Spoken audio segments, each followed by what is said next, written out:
রাতের মধ্যে দেশের ১২ অঞ্চলে বজ্রসহ বৃষ্টির ঝড়ের আভাস দিয়েছে বাংলাদেশ আবহাওয়া অধিদপ্তর। এসব অঞ্চলের নদীবন্দরগুলোকে ১ নম্বর সতর্ক সংকেত দেখাতে বলা হয়েছে। বৃহস্পতিবার ৪ জুন বাংলাদেশ আবহাওয়া অধিদপ্তরের দেওয়া নদীবন্দরসমূহের পূর্বাভাসে এই তথ্য জানানো হয়।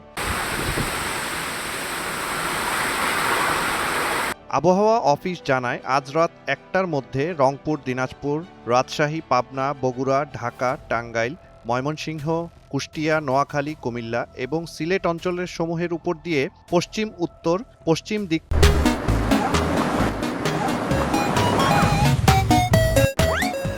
থেকে ঘন্টায় ৪৫ থেকে ৬০ কিলোমিটার বেগে অস্থায়ীভাবে দমকা, ঝোড়ো হাওয়া সহ বজ্র অথবা বজ্রসহ বৃষ্টি হতে পারে। এইসব এলাকার নদীবন্দরগুলোকে ১ নম্বর সতর্ক সংকেত দেখাতে বলা হয়েছে।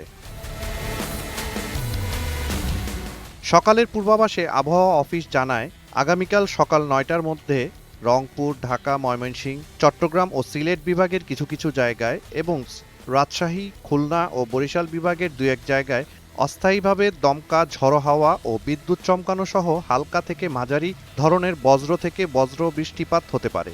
সেই সঙ্গে সারা দেশে কোথাও কোথাও মাঝারি ধরনের ভারী বর্ষণও হতে পারে।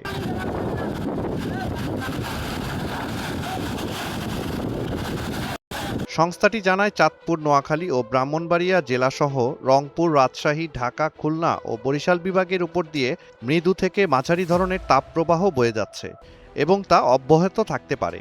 এছাড়া দেশের উত্তর পূর্বাঞ্চলের দিনে তাপমাত্রা সামান্য কমতে পারে এবং অন্যত্র তা প্রায় অপরিবর্তিত থাকতে পারে। সারা দেশে রাতের তাপমাত্রা প্রায় অপরিবর্তিত থাকতে পারে।